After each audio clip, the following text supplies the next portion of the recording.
I think I'd love to inspire a new generation of marketers, and by new generation, I don't mean like a younger generation coming through. I just mean a new generation of people wanting to do things differently. I really want to get through to marketers and people like small business owners who are fulfilling a marketing function. I really want to get to those people and teach them that there is a better way to be doing things, and there's a different way to be doing things that is more congruent with who you are. So I know a lot of people have that icky feeling about sales and marketing. And there is a better way to do it. You don't have to do it and feel like that, you know. And if you feel like that, it's probably being done wrong. So trust that feeling. So I'd love to get through to. I'd love to inspire that grouping of people who are looking for that different thing, or who are feeling that disconnection with, you know, like, surely it doesn't have to be like this. Surely I don't have to be doing this stuff. There is a way that you can create content in a way that gives you deep joy. You know, you can have that. That's the people I'd love to inspire, the movers and shakers and troublemakers.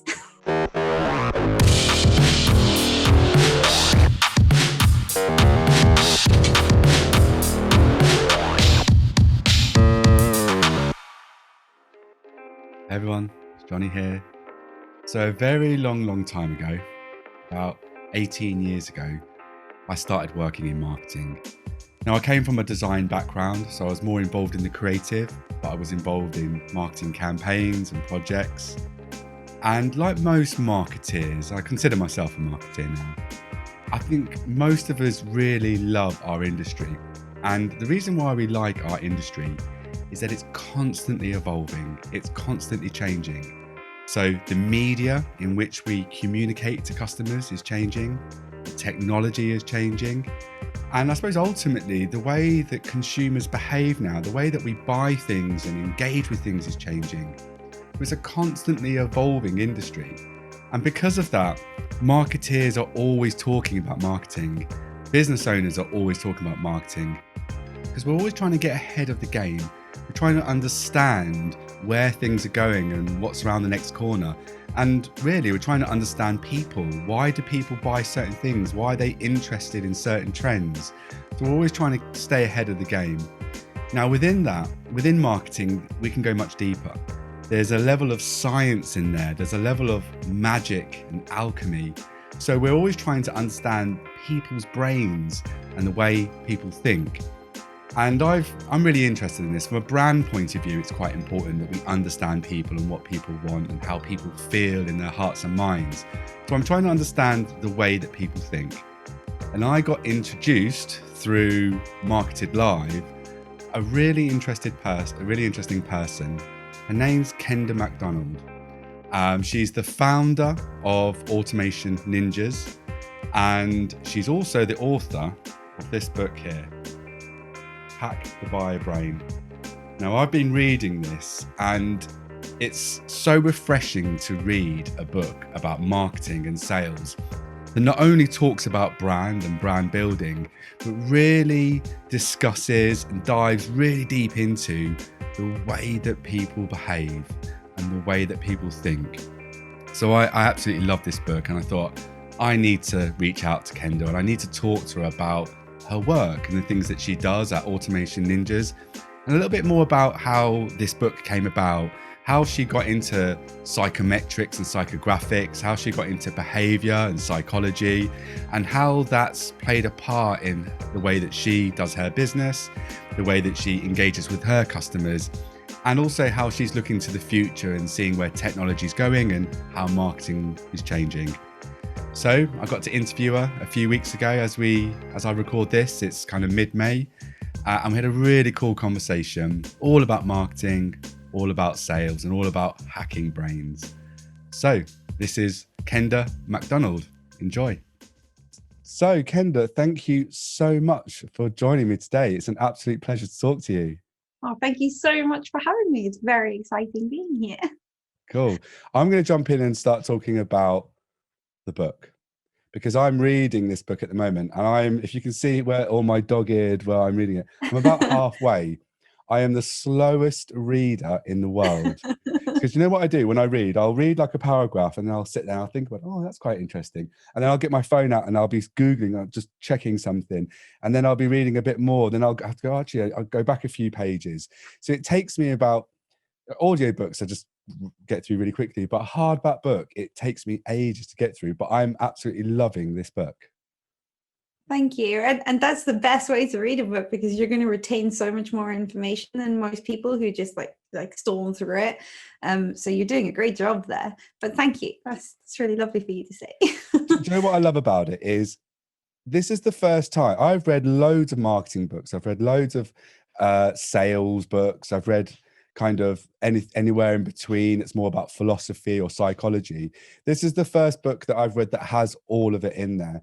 And what's really interesting about this book is because it jumps from brand, it jumps from marketing to psychology, loads and loads. You've obviously done loads of research because it's kind of almost like academic in some ways because of the amount of research you've done. But I want to go back before the book. How did this come about? Where did it start? So it originally started in South Africa, which is where I'm from. I'm from just outside Cape Town in South Africa. And it started when I wanted to study forensic psychology or forensic pathology. Those were the two things I was going for. And I got offered a placement in the British Police Force because I have an ancestral visa, so I could come and live and work in the UK. And so I ended up leaving South Africa fresh out of high school, coming to the UK and really wanting to get into that. And it didn't quite work out the way it was promised because I had to naturalize in the UK first, which wasn't made clear during the recruiting process. So I had about 5 years at which I had to spend time in the UK and I had to basically get jobs and do stuff. And after about 2 years of not studying, I felt like my brain was just turning to mush. And I felt like I really had to go back to university and go back to school and study. So I ended up paying my own way through uni. And I was studying forensic psychology with Birkbeck. And I had to just get loads of odd jobs to pay for it because I was an international student, no recourse to public funds, that kind of a deal. And one of the jobs was in marketing.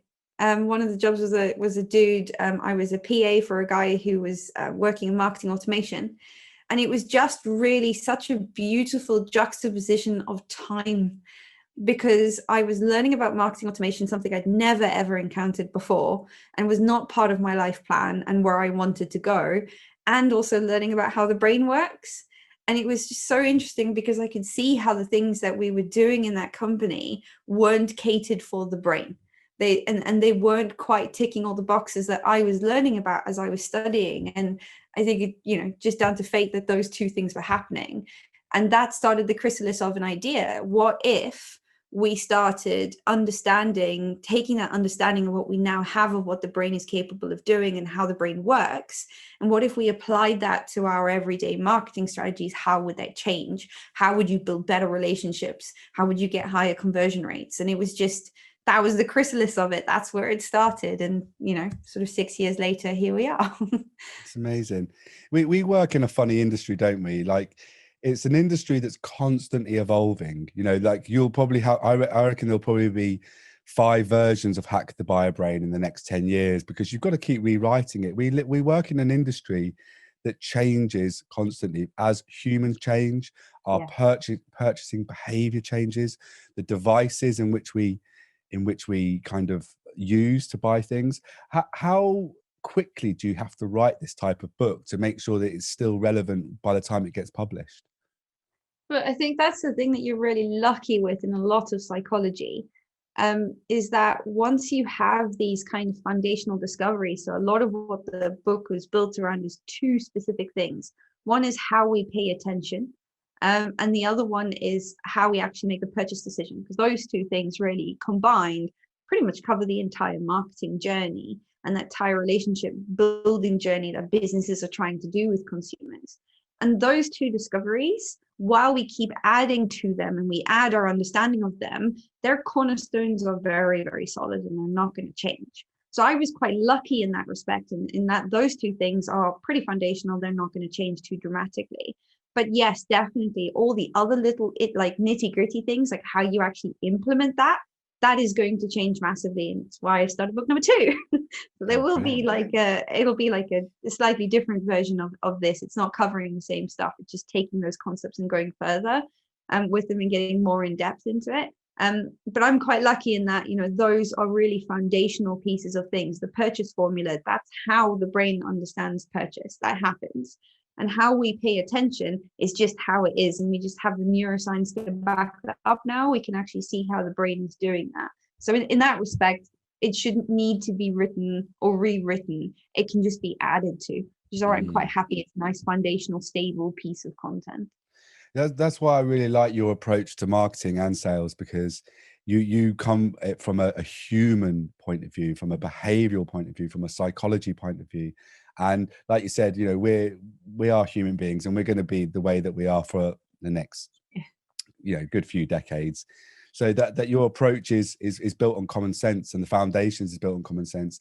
And then obviously a lot of things that we see in marketing, whether it be go to a talk or read a book, it's very tactic driven. So it's very like, you know, use this type of email or use this type of social media. And, you know, I think lots of marketers swear by their, I wouldn't say their niche, but their tactics of what they do. And actually what we realized that it's got to go deeper than that. It has to go from a human point of view. And that's really why I'm enjoying reading this book. Oh, thank you. I think it's one of the things that's really driven me, is that it's not good enough for me when someone says, oh, this is the new way to do something, because I want to know why. Like, and not just from like, this is a new tool, so Clubhouse is the new thing, or, you know, this email sending provider is the new exciting thing. Not just from that, but from understanding, why is it the new thing? What is it that's causing that to be exciting to people? It's always going that step deeper. It's my frustration whenever you hear the word psychology used in marketing. It's very often some piece of pop psychology that's being taken totally out of context, and the understanding of the core drivers of human behavior isn't there. It's like one thing that's been turned into a tactic, one tiny little piece of insight that's been passed on and on and on. Like, you know, cognitive bias is the new buzzword. Everyone loves a good cognitive bias, because they're like, oh, if I make this one little change on the sales page, I'm going to get, you know, a 2% uplift in conversions. And everyone's really excited by that. But you haven't understood the main driver behind why that cognitive bias works, which means you can't apply it to everything. And it's not stable then, right? So I like coming at it from a deeper angle. I want to know why all the time, which I think makes me a very irritating person. No, I like it. Actually, one of the best books that I've read in the last 12 months was Start With Why. It was Simon Sinek. It's an amazing book, and I'm probably going to read it again soon. Right, I've got some of these, I call them quick fire questions, but actually they often give the longest answers, but they normally give the best answers as well. So I've got a 3 for you. The first one is, what's the most important thing that you've learned in the past 12 months? Oh, that's a big question. I don't think it's something that I've learned as much as has been really evidenced in the last 12 months. So obviously the last 12 months has been tumultuous for most people. It's been a bit all over the place and very exciting and interesting. I think the thing that's really been evidenced for that is the power of owned media.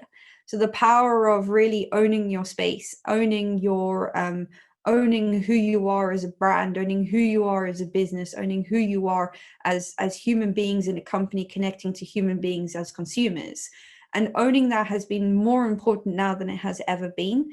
And so it's been really lovely, me having known that and trying to get people to understand that, and then watching how this situation, this COVID situation we've been through, has really helped businesses connect with that and see that how important that is. And I think businesses are now starting to think a little bit more long term. How do we build those long-term relationships? How do we do those things, and stopping focusing on those tactics?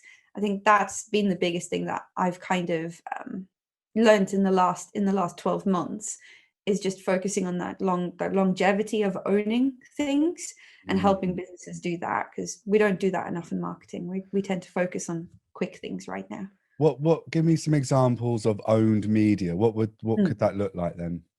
So that's this podcast. This is your owned media, isn't it? This is your corner of the world, the thing that you've carved out that people come to you for. It could be my book. My book is my owned media. It's the thing that I've created that people come to me for. It could be, you know, a talk that you go and do, and that, you know, it could be a YouTube channel. It could be your blog. Those pieces of collateral, that content that you put out there, that isn't just content. It is unique enough that people know when they see that it's you, so they can connect you with that. So for instance, when people see the psychology and the marketing element together, they know that that's me. That's my owned media. That's my thing that I own. It's my USP effectively, but it's connected to the content I'm creating.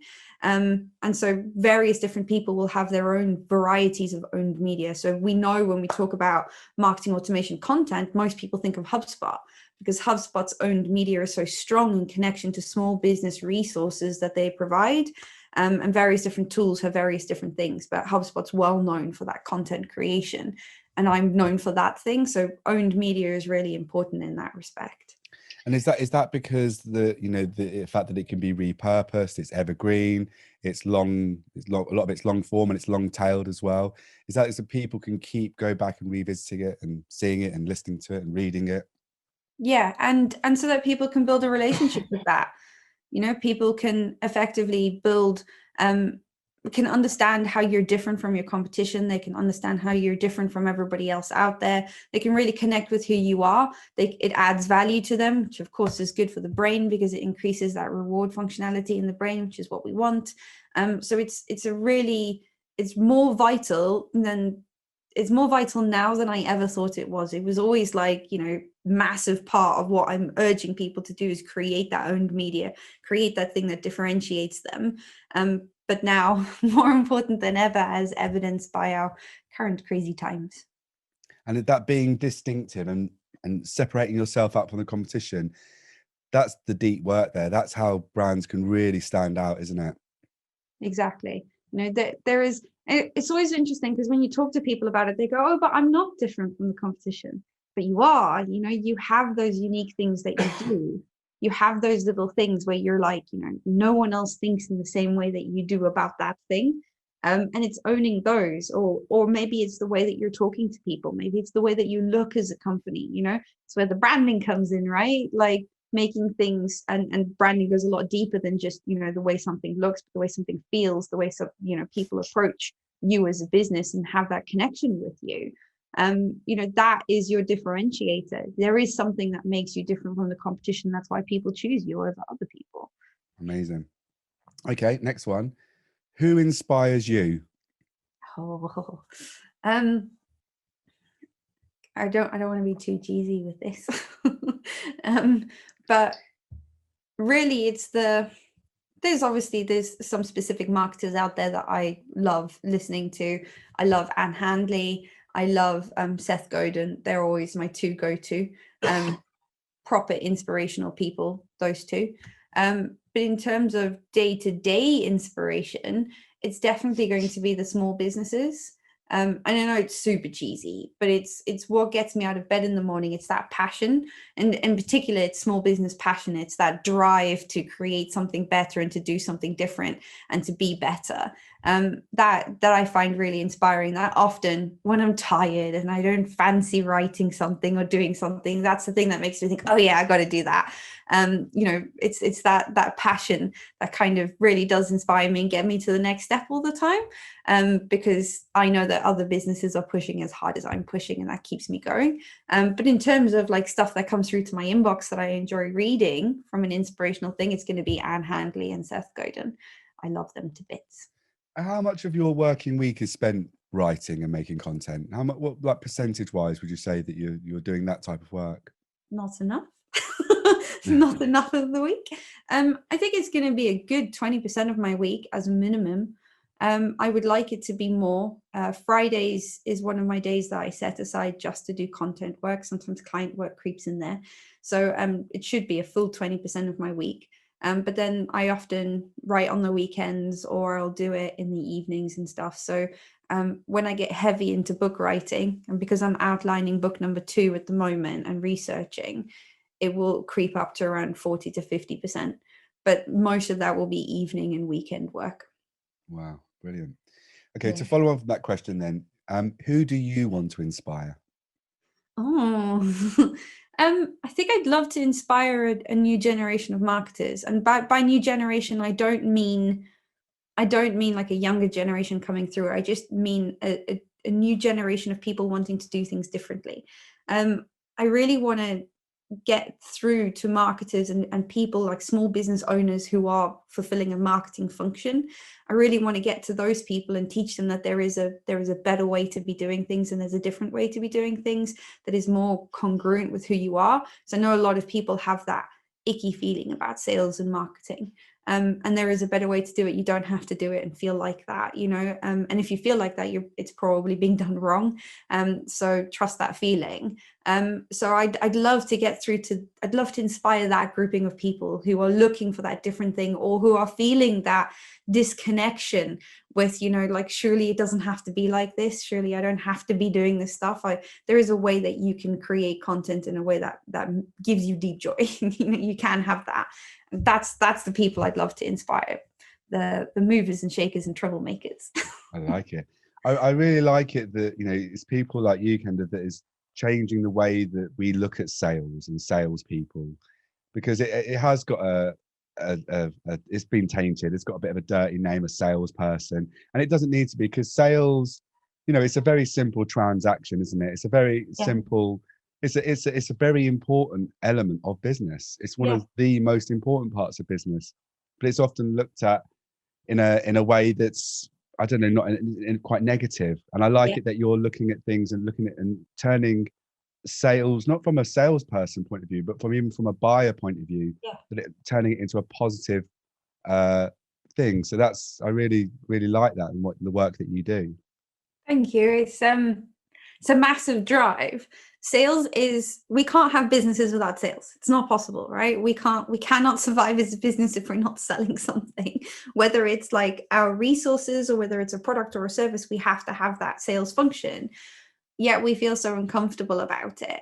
And so if we can just help our consumers and make them feel comfortable about things, then, you know, at the end of the day, that's what we all do naturally anyway, especially if you're like this is a very woo-woo term, and I'm not very woo-woo at all. But like, if you're a more heart-centered business, sales is really tough generally, because it makes people feel really uncomfortable. And there's a way of doing that sales and that marketing without feeling like that, and making sure that you're doing that stuff that does make you feel good, which is generally for those businesses helping their consumers, right? So you can do that and make sales. It's possible. It's definitely possible. Hey everyone, I just wanted to jump in here and offer my support. If you're looking to solve your business challenges, you're looking for new ideas, or you're simply just looking to grow your organization, then it's time for a new brand strategy. I'd love to know more about you and your business, so get in touch with me through seedcreativity.co.uk and we can get things moving. Now back to the show. How do you want to change your industry? What do you want to do differently? How much do I get to swear? As much as you want. I'd like to set the fucking thing on fire and burn it to the ground. Is what I'd like to do. Massively. I would like to fundamentally change the industry, because I think it needs it. It's definitely lost its way, shall we say. And I think we've got, you mentioned it already, we've got stuck in tactics, we've got stuck in tools, we've got stuck in diagnostics and data, and all of these things are incredibly important, but only if you're using them in the right way. And I get really angry about the whole thing, because a lot of the time consultants and businesses, we're just focusing on the wrong stuff. And it's not good for us, it's not good for consumers, and there's just this chasm between businesses and consumers and we have to bridge that gap somehow. And everything that the industry is currently doing is just furthering that divide between the two groups that need one another, and I hate that. It makes me very upset. So yeah, I would like to fundamentally alter it. I would like to change it into such a way that we connect the two, that we help make more consciousness to be making choices, and that we help people make better choices, but that it comes from the right place and not from a manipulative standpoint, or a data mining standpoint or data hoarding standpoint, I would like to significantly alter things for the better, hopefully. Brilliant. Yeah, I find that with working with my clients, the bigger the organization, the more fragmented it is, and the more that operationally departments don't talk to each other, and in particular sales and marketing, sometimes they're not even in the same room or the same corridor, the same floor, and they're seen as two completely different divisions. And the one thing that you talk heavily about in the book, that the life cycle. And if we think of a life cycle, we think of a circular diagram or movement. And actually, when you've got that circular movement, that it's all connected, everything's connected, from operations, from a brand point of view, from a leadership point of view, from a marketing point of view, it's all, so that's my front door, it's all connected. And so the connected thinking side of things seems quite big on your agenda. It's something that you talk about quite a lot in the work that you do. Yeah, 100%. One of the things I try and get people to think about as well is there are great insights, even just from a marketing team, because marketing, I think, always feels like the victim in the relationship, and very much marketing is the victim in the relationship. It's generally one of the first places to get cut if there is, struggles in the business, and that really shouldn't be the case. That's where marketing should come to shine. But marketing should be working very closely with sales, because sales knows the end consumer really well. They know the questions that the consumer is asking. They know the problems. They know the struggles. Marketing needs that information to make sure that they're providing the right information for sales. Sales needs to provide that information to make sales' own life easier. And then marketing has a job function after sales is already completed. So really, these two, at least just marketing and sales, should be working closer together. But then operations needs to be coming in to make sure that everything fulfilled and sold it. So there shouldn't be a divide between the departments, because we all need one another to do a better job, to have that life cycle.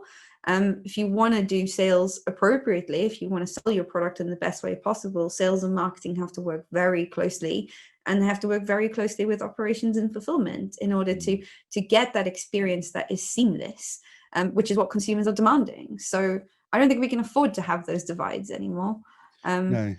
And if you look at traditional forms of marketing, if we even went back to the, what you learn in school, almost like the 4 Ps, the product, price, place, and promotion, one of those pillars is product. So a part of marketing is the product. So in traditionally, marketing would dictate what the products are, not the other way around.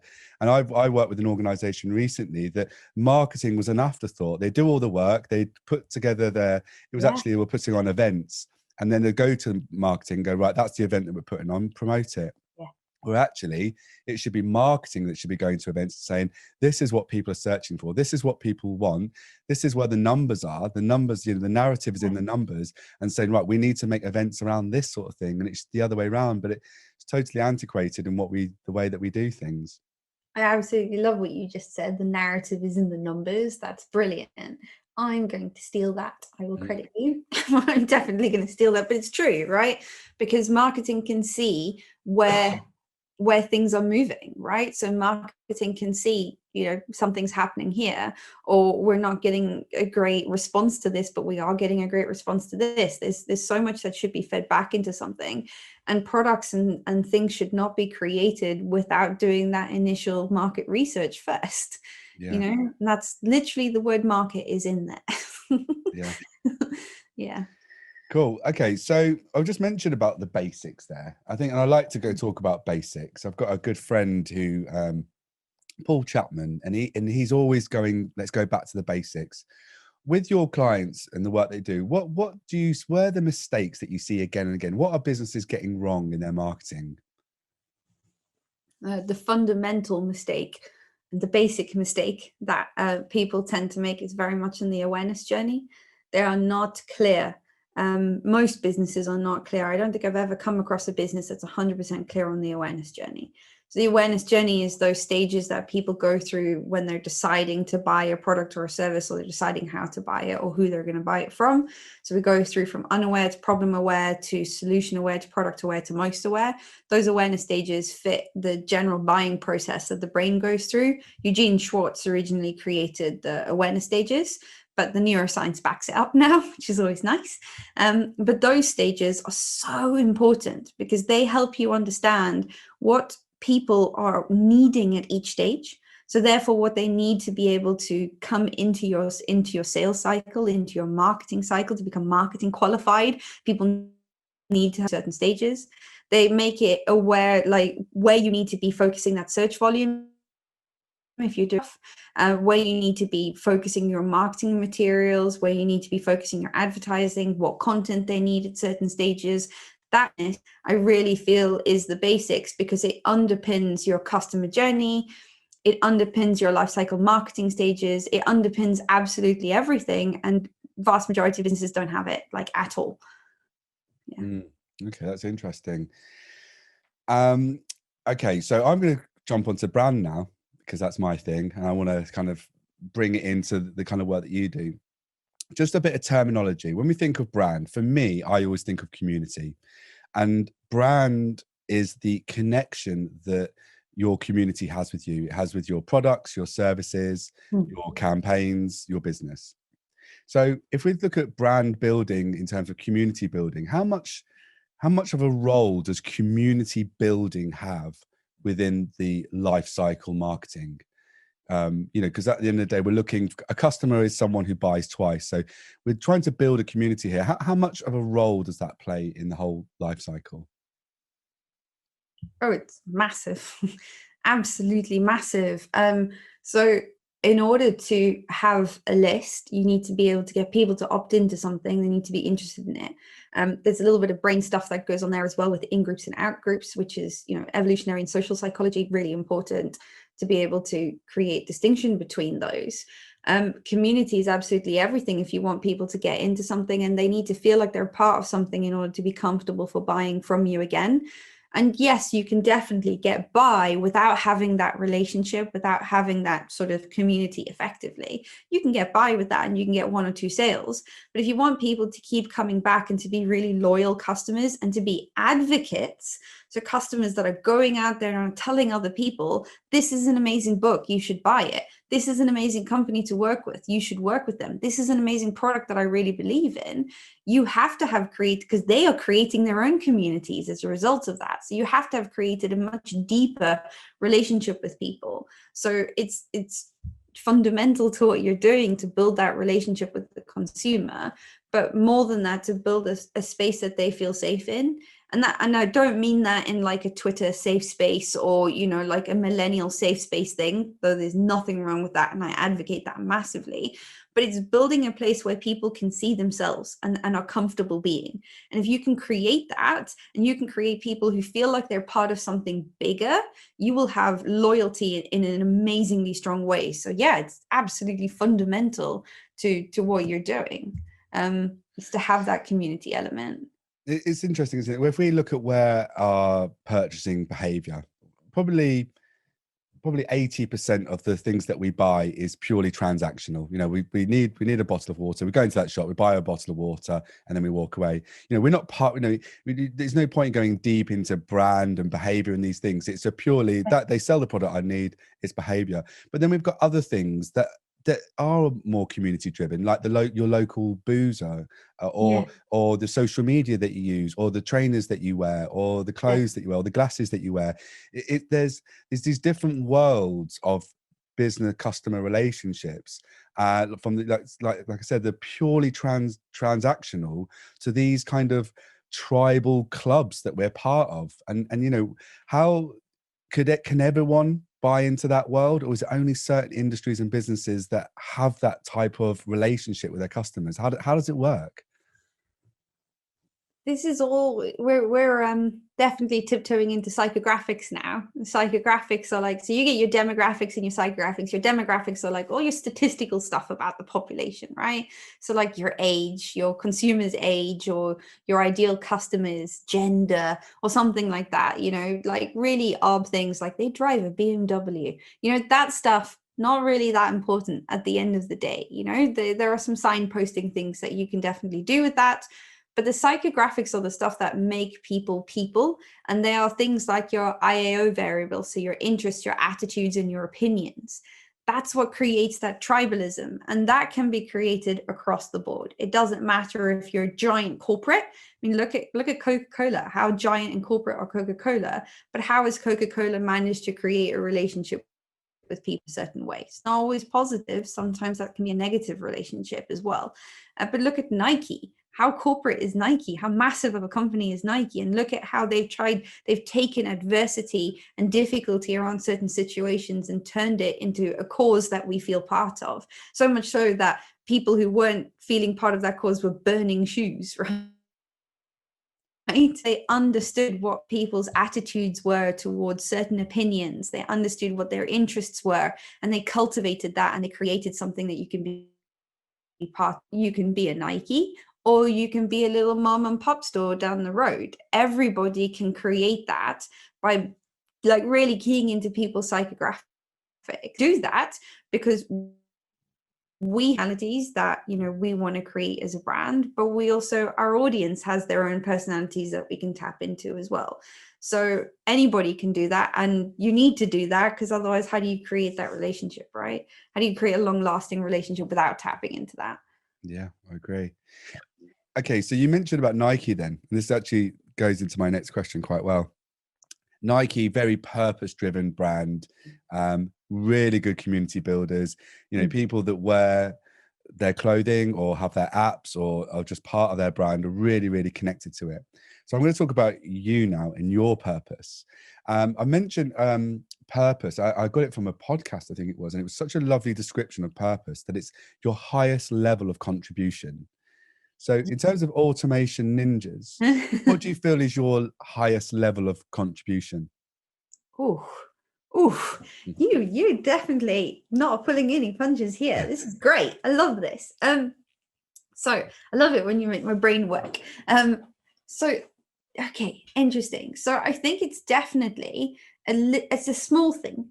It's a small thing, but it's a massive thing. And it's a small thing in that the highest level of contribution that we make is not in, if you're looking at the consultation stuff that we do, and the consultancy that we do, and if you look at, you know, our academy and the book and that kind of stuff, it's not necessarily in the providing of the services.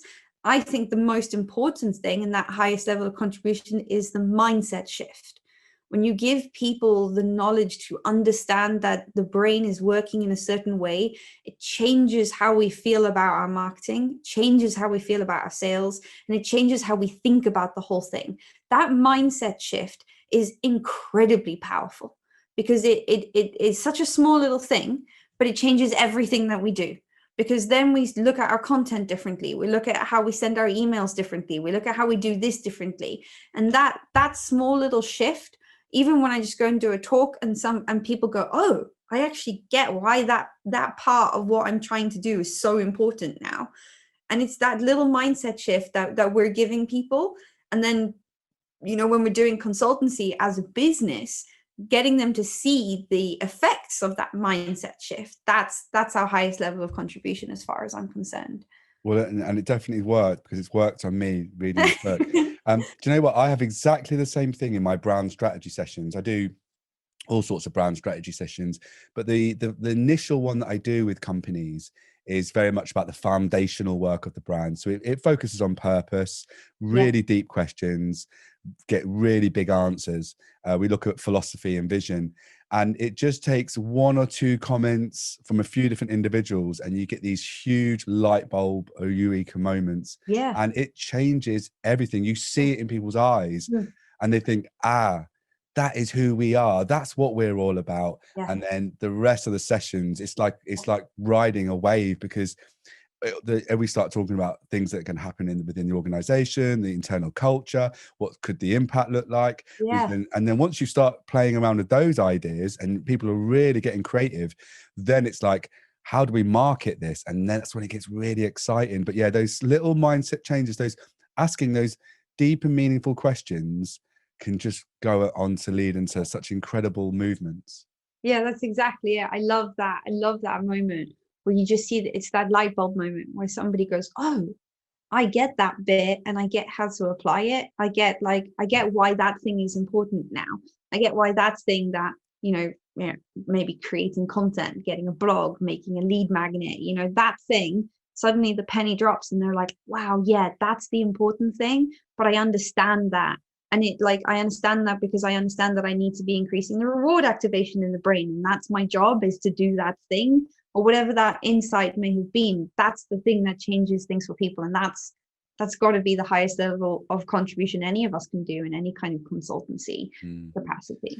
Yeah, when I'm with my clients as well, I always really like it when there's a one or two individuals in the room that are really skeptical of what I'm saying, Yes. and think it's fluffy, and Yes. it's great because they're the ones that have the deepest and the biggest transitions into thinking more about brand. And Yeah. you know, I have to, when I'm talking about brand, we have to look at the definitions of brand. And if we look at brand as community, as connectedness of what people feel in their hearts and minds about you, once we start diving into that and really exploring that, and not just from a customer point of view, just from an everyone point of view, a whole people experience of what people think about us and what it's like to work there and what do we want with our lives. And it's like personal development. It's like mindfulness for businesses. Yeah. And if anyone's ever done listen to this, who've done mindfulness, and you explore yourself and peel back your layers, you know how important it is. And that, you know, we kind of take those ideas and those philosophies and move it over to a larger business point of view, Yeah. or exercise, and the results are just outstanding. And I that's why there's so many crossovers between what I do and what you do. And I love exploring the relationship between brand and marketing and experience and the psychology of it, because that's, you know, that's more important to me than a logo or a sale or a purchase or anything. It's about understanding people and why we do what we do and what drives us forward, what gets us up in the morning, what excites us. Because I'm always exploring that as a person. You know, I want to be happy in my career. I want to be happy in my business, and I want to make my clients happy as well. Yeah. So that's why this discovery is so important to me.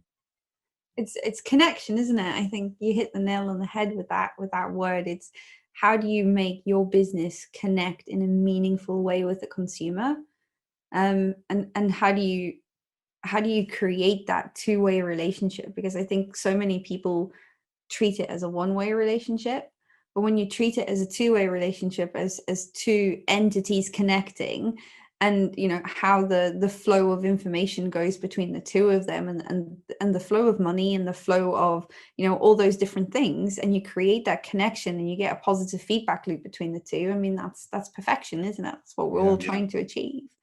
Yeah. Amazing. Okay, we're coming to the end now. I can't believe it's been 45 minutes already.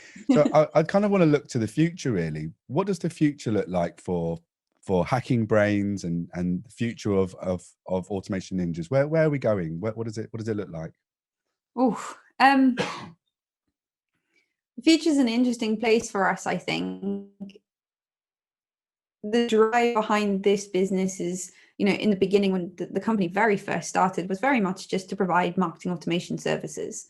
Now that's changed quite significantly. It's to provide that insight. It's to help connect people with their consumers in a far more meaningful way, and to create those strong relationships, those higher conversion rates, all that kind of stuff. That's where we're wanting to go. But I think the future, looking at it much bigger picture, and not just how it is for us, but how it is for the industry as a whole, we have generations of what I like to call conscious consumers coming through now. So if you think about millennials, if you think about, you know, sort of Gen Z, if you think about all of those generations that are coming through, these are, and even generations above that now, we have really conscious people who are making conscious consumer choices. They're making conscious choices to spend more money with specific companies that fit who they are, whose brands match their sustainability requirements, whose brands match their moral requirements. You know, we are moving into an era of conscious consumerism. And so I think where we're going is, how do we enlighten our consumers even more? How do we speed that process up? How do we help businesses become conscious? How do we help consumers become more conscious? How are we conscious of how we're making those decisions and how we're impacting those decisions? How do we craft that future in a better way? I think that's where we're moving. And what I'd like to think is that we're going to help do part of that for a lot of businesses. We're going to help them see how they can help their consumers be more conscious in their choices. And we're going to help through our consultancy, through our academy, and through, book 1, 2, 3, as we go through, that we're going to help make that catalyst for that change and help people think slightly differently about things. I think that's where I'd like to think we're going. That's what I'd like the future to be. Yeah, it's amazing. Okay, so anyone that's listening to this now is interested in the books, the academy, you, where do you want to send them? Where should they find you? Oh, come find us on the website. So we have a website. It's just www.automationninjas.com. Come check out what we've got. We've got tons of resources on there. There's all sorts of freebies. There's a pretty amazing blog there that we put a lot of effort and energy into. But definitely check out the book if you like this kind of stuff. If you like the psychology behind things and you want to get more into that kind of thing, then the book is your starting point. And you just Google Hack the Buyer Brain. You can buy it directly from us from the site, or if you want to support Amazon, it's on Amazon as well. So yeah, but and also feel free to drop me an email if you've got questions about stuff. I love questions. They help inform my content. They help me think about things. They help inform, where my book is going and like book number 2 is going. So feel free to drop me a line. It's just Kenda@automationninjas.com. But yeah, always happy to chat. Brilliant. Awesome. Thank you so much for your time today. I know you're a busy lady, but yeah, that's been amazing. And yeah, let's do this again soon. Oh, thank you. It's been brilliant being here. Thank you very much for having me. Cool. Thank you. So I hope you enjoyed that chat. I think you could see that Kenda is just an absolute fountain of knowledge. She's so passionate, not just about marketing and sales, but about people and why people behave the way they do and why they purchase the way they do, and kind of ultimately what gets them engaging with brands, what leads them to your brand, and what leads them along the journey to be part of your community and buy your products and services. So if you are interested in Kenda, you can check her out through her organization, which is Automation Ninjas, but you can also buy her book, Hack the Buyer Brain. You can get it through her website, as she mentioned, and you can buy it through Amazon as well and all the other retail outlets that sell the book. But I'll put links to her business and her book in the show notes and in the video comments and the video notes. But yeah, check her out. She's absolutely amazing. If you enjoy this type of interview and you think that you've got something to tell and you've got a business that you feel needs a platform, I'd love to hear from you. Please get in touch. We can get you on the show and we can have a conversation about the business and the things that you do. But as always, be useful, be kind, and I'll see you all soon. Bye-bye.